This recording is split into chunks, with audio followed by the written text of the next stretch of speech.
Hey everyone, welcome back to PokeMarketLab. We're talking Journey Together today. I wanted to get a kind of another full look now that we have the full set list in front of us here and kind of make some determinations and predictions regarding this set, how it's going to do in the market, and maybe inform the viewer here as to whether, what price should we be paying at this point as we still go through this pre-order window.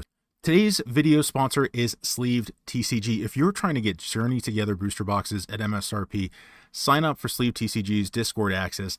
They have discussion channels. They have in-stock notifications for some of the largest marketplaces online, including Walmart, Target, Sam's Club, and even Pokemon Center.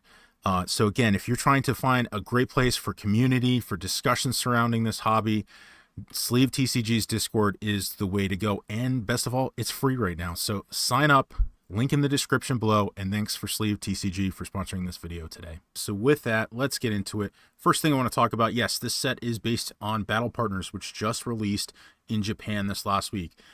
We also have, there's some other sources, we have some of the cards from EX Starter Deck Generations as well, but no SIRs from that set. So the majority of the really good cards that people are going to be chasing after are from Battle Partners again. So we have a full set list at this point, so we can kind of go through and pull out some of the better cards and start asking ourselves, how do we feel about this set?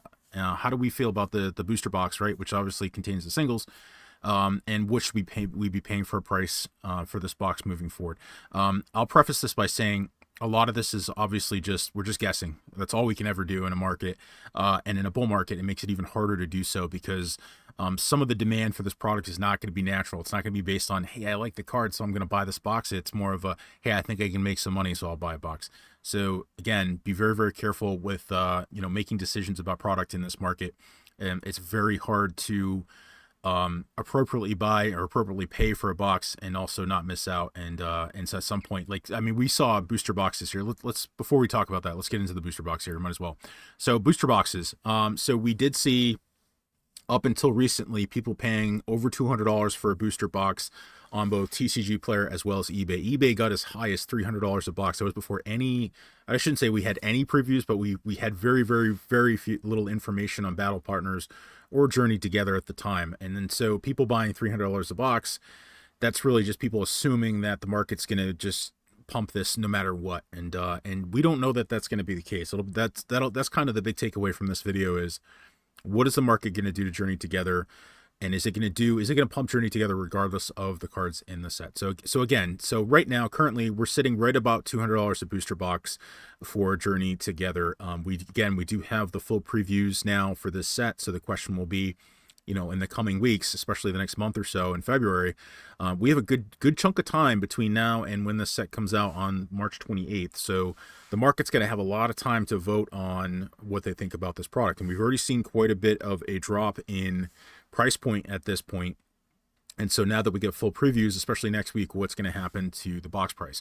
So one thing I want to note about this box price, this is what's called an enhanced booster box, which just means it comes with a box topper with ends or Shiram here, which is actually doing quite well in Battle Partners. This is specific to North America. So the way it works is North America has their own set of printers and Europe has their own set of printers. Europe decided not to do this and to be able to use the promo for stores and things like that. North America, every single booster box you get should have a box topper with it. So that's a good little boost there. So yeah, booster box price is about $200 a pop. I'm not paying $200 for a booster box like this. I'm going to go through the singles here and tell you what I think of the singles. But I think what I would advise you to do is stay around the MSRP price point. I don't think you can go wrong there. I think the market's going to keep the price above MSRP for the time being. But again, the question is, after you look through these cards and make a determination that, and really see, this is not a prismatic evolution situation. I'll say that right now. I don't think there's nothing that's really, I'm not looking through the visual card list right now and saying, wow, I have to have all these. That's not the case. And I think the question is, are we in a strong enough market regardless that's not going to tank this? And that's going to be the big takeaway here. Again, is if the market's going to say, I don't care what the cards look like, and we're gonna buy it anyway.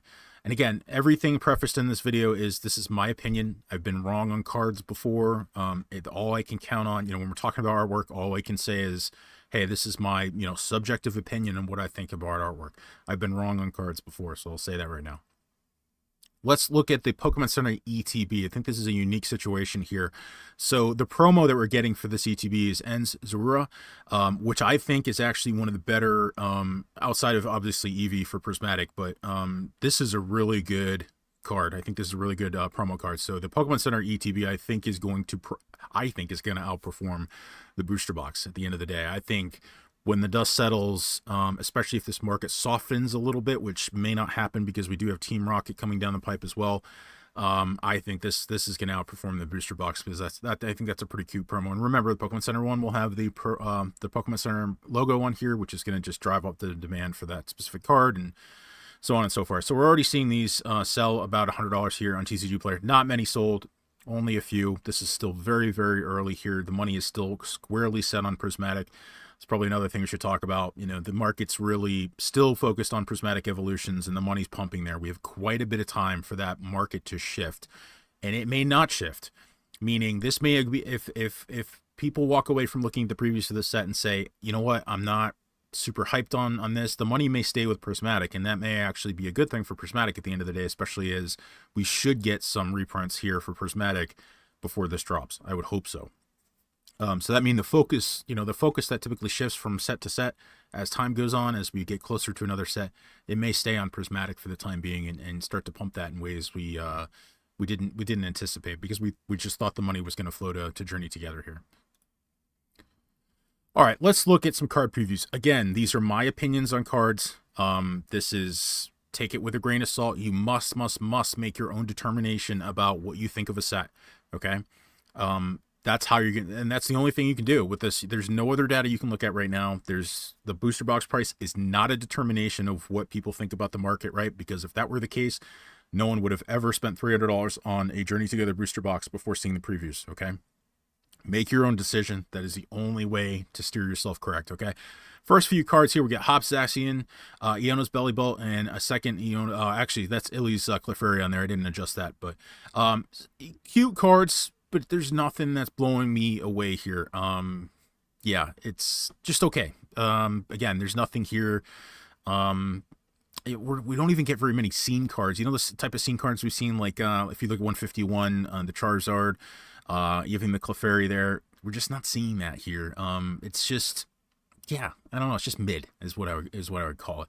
Let's look at the next set here. We get another Lily's Clefairy here. Articuno, I think I think that's a gorgeous card. Probably one of the better cards here. This Ferret, I think, is going to be a little cute. It's a little cartoony for me. It almost looks AI generated in a way, but I think there's some people that'll definitely like that. But this Articuno is definitely one of the better ones for sure.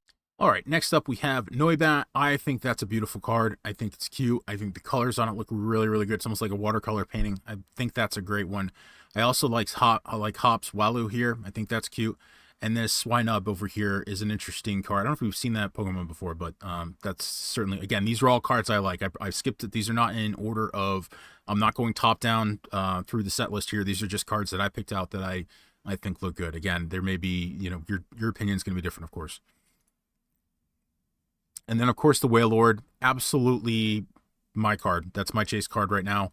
I think it's cute, it's beautiful, it's colorful. I think that's going to be an awesome card. That's I'm going after that regardless. I'm going to get that. In the middle here, we have Lily's Ribombee, and then on the right here, we have Lycanroc. So again, there's just the Wailord's a must for me, but that's obviously not going to carry a set. That's just, I'm sure there's other stuff in here that's going to look good for some folks, but there's just nothing in here that's blowing me away. There's just nothing in here that's saying, hey, I got to back the truck up and I got to load up on booster boxes.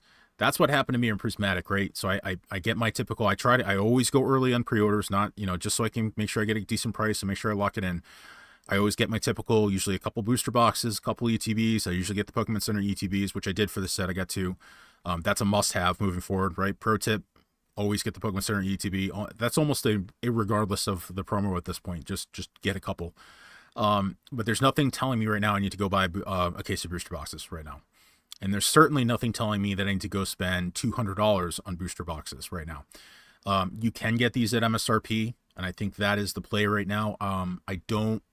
Again, the question is long-term, is this even if the market says, even if most people are like, hey, there's nothing in here blowing me away, is the market still going to pay $200 a booster box for this set? Because the market's just so hot. And we just don't know. We don't know. And what happens if the market realizes, hey, we don't love this set? What does that do to the greater market? We still have Team Rocket behind it, and that's going to carry a lot of weight. We still have Prismatic. I think there's a lot of money. I really do think there's a lot of money waiting in the wings on Prismatic to come in for reprints. I think there's a lot of money waiting for even singles, waiting for reprints to come and hopefully flush more singles into the market. I really, truly believe that. The amount of scalping that's happened that I've seen on social media with Prismatic is immense. I mean, people literally spending what seems like a full-time job going to buy product in stores. I just don't see that kind of oomph in this set. I don't see that continuing. But again, the market may just say this misses a blip. Maybe this isn't a home run like Prismatic or Surging, but this is good enough that we'll keep the booster boxes elevated. But I do not see this like $200 booster box of Journey Together versus a $250 booster box of Surging Sparks right now. I would buy Surging Sparks all day. So that's my take on Journey Together right now. Again, I think it's a mid set. I would not pay $200 to booster box. My target price for you right now, if you're purchasing, would be MSRP. I think that's a safe bet. I think that's the market. We know long term that's even boxes at MSRP can do well long term. I think if you're buying at $200, I think there's a risk that we get a reduction in price from that, and that's going to send some people scrambling. So I think MSRP is safe. I think the Pokemon Center ETB is probably the play at this point. If you can snag someone release day, that would be a great option. I do think that promo is going to do pretty well. And just like I proved in a video, this is a little while back now, it's probably the math's probably changed, but the Scarlet and Violet Pokemon Center ETBs were outperforming booster boxes for a long period of time, like a lot. So that is an automatic pickup if you can snag it. I wouldn't buy it in at $100 necessarily, but that MSRP price of $60 I think is an easy buy if you can get it on release day. So that's my take on Journey Together. Let me know what you think in the comments below. We'll kind of look at this again in a couple weeks here as we see maybe some more money come into Journey Together and start pre-ordering. It's still a little early. We have a long way to go. And of course, if you like what we're doing here on PokeMarketLab, leave a comment, like, and subscribe. And that's it for today. PokeMarketLab out.